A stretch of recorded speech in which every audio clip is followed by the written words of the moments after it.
warahmatullahi wabarakatuh. Waalaikumsalam warahmatullahi wabarakatuh. Pertama, agar kita panjatkan rasa puji syukur kita atas kehadiran Allah Subhanahu wa Ta'ala, yang mana kita masih diberi kesempatan hingga hari pada kesempatan kali ini. Salam mari kita panjatkan pada junjungan Nabi kita Nabi Muhammad Sallallahu Alaihi Wasallam. Berikutnya di sini kami akan mempresentasikan hasil makaran kami yang berjudul penggunaan statistik dalam evaluasi kurikulum dan kebijakan pendidikan. Sebelumnya izinkan kami memperkenalkan diri. Silakan, nama saya Muhammad Adi Saja, yang menurut dan saya temani empat rekan saya. Saya dapat ini sebagai materi. Saya akan minta sebagai materi. Saya akan balik sebagai materi. Saya akan ini sebagai bukti. Baik, selanjutnya akan dijelaskan oleh. Selanjutnya saya akan membahas materi tentang analisis kesalahan data UN. Yang pertama itu ada data yang dianggap statistik atau mutu. Itu hanya mengukur aspek akademik, bukan karakter atau soft skill. Yang kedua ada observasi, yaitu hasil satu tahun dianggap mewakili seluruh proses pendidikan. Yang ketiga, mengabaikan konteks, yaitu faktor sosial, ekonomi dan geografis tidak diperhitungkan. Yang keempat, statistik misalkan, yaitu data disajikan tanpa distribusi atau visualisasi yang tepat. Yang kelima yaitu instrumen tidak valid atau variabel, yaitu tidak diuji kelayakannya oleh alat ukur. Yang keenam, perbandingan tidak adil, yaitu membandingkan antara daerah atau mempertimbangkan ketimpangan sumber daya. Dan yang terakhir, penggunaan data yang salah, yaitu dijadikan data tunggal untuk kebijakan besar. Dan materi selanjutnya akan dibacakan oleh saya lagi.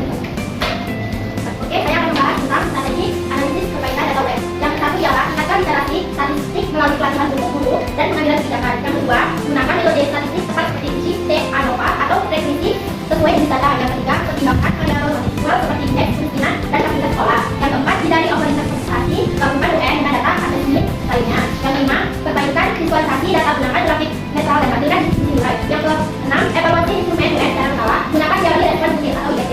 Yang ketujuh, libatkan ahli statistik, mungkin analisis independen untuk validasi data. Selanjutnya, materi akan sampaikan oleh selanjutnya ada pun kebijakan berbasis statistik dalam pendidikan. Yang pertama ada kebijakan penggunaan pendidikan. Dalam hal ini, pemerintah menggunakan data dari Ujian Nasional atau UN, Asesmen Nasional atau AN, dan data untuk menetapkan kualitas pendidikan. Sekolah diberi intervensi kualitas data, misalnya pelajaran guru atau bantuan sarana untuk sekolah dulu sampai rendah. Dampaknya, siswa di sekolah tinggal mendapatkan perhatian dan sumber daya tambahan untuk saudara meningkatkan belajar siswa. Yang kedua ada distribusi guru berdasarkan statistik kehidupan. Dalam hal ini, statistik digunakan untuk menghitung hasil untuk guru dan murid, kualifikasi guru dan kebutuhan guru di daerah. Hasilnya dijadikan dasar dalam penerapan guru di atau PNS. Dampaknya pemerataan kualitas pengajar. Dalam hal ini, siswa di tinggal daerah terpencil mendapat guru pengajar dan hasil belajar akan lebih.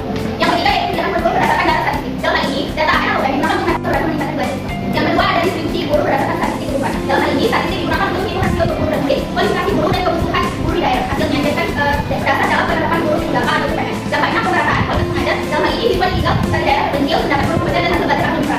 Yang ketiga yaitu kebijakan guru berdasarkan data statistik. Dalam hal ini, data AN atau UN digunakan untuk mengevaluasi kompetensi numerasi, literasi dan karakter siswa. Statistik ini mempengaruhi desain kurikulum, misalnya kurikulum mereka. Dampaknya kurikulum ini lebih kontekstual dan fokus pada kebutuhan siswa agar proses belajar lebih efektif. Selanjutnya akan dijelaskan.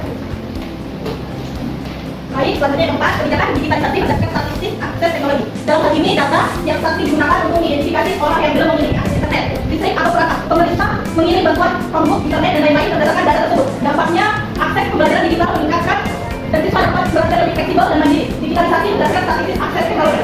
Dan yang kelima, evaluasi program BOS dan BPOP berdasarkan statistik pendidikan. Dalam hal ini, statistik digunakan untuk melihat dampak dan dampak bantuan operasional sekolah terhadap peningkatan kualitas belajar. Jika ada korelasi yang rendah antara penggunaan dana dan belajar, kebijakan diubah. Dampaknya, dana digunakan lebih efektif untuk kebutuhan yang menunjang pembelajaran dan hasilnya pembelajaran akan lebih meningkat.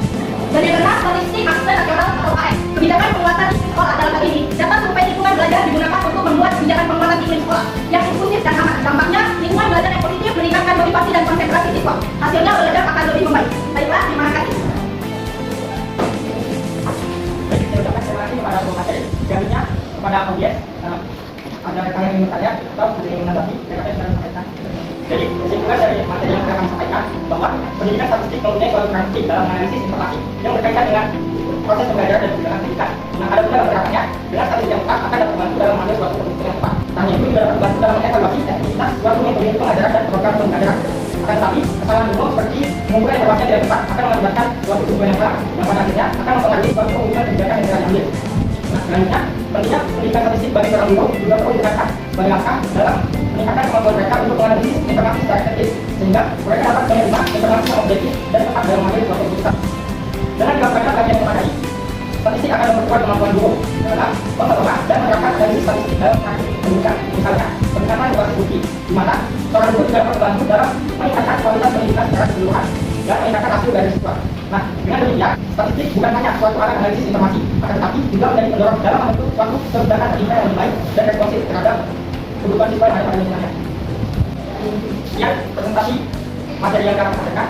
Kami tutup dengan mengucapkan Assalamualaikum warahmatullahi wabarakatuh.